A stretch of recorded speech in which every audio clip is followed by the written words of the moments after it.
Okay guys, magluluto ako ngayon ng umba. Ayan, gigisa na tayo ng bawang sibuyas. At pwede na natin ilagay yung pinakuloang pata. Ayan na guys, nilagay ko na. Lagyan na natin ng paminta. Tsaka laurel.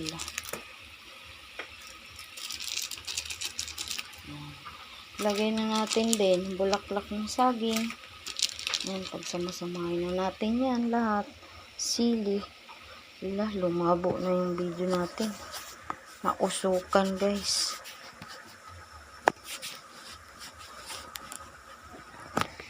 Yan, linaw na. Lagyan natin ng gisa mix. Tsaka toyo. At saka, ano pa ba? Asukal.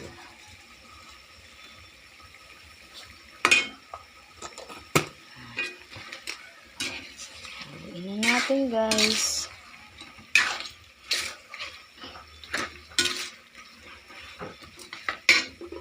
Lagay na rin natin yung suka kasi malambot na po yung baboy niyan eh. Yan. Kulang pa yung toyo natin. Ayan.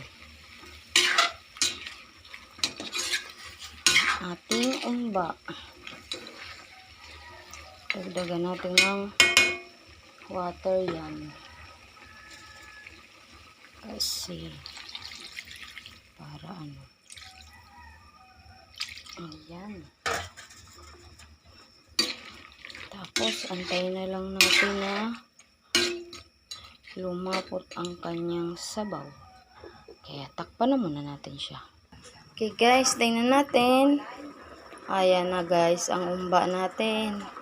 Kaunti na lang guys. Kaunti na lang ang tubig.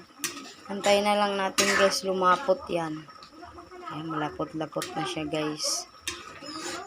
Antayin pa natin na mas lumapot pa. Ayan. Yummy. Okay guys, tingnan natin. Ayan, kaunti na lang sabaw guys. Malapot na siya. Pwede na to guys, oh. Malapot na guys. Pwede nang kumain guys. Ayan guys. Ito ang aming lunch for today. Okay guys, pwede na yan. Bye. Thank you for watching. God bless you all.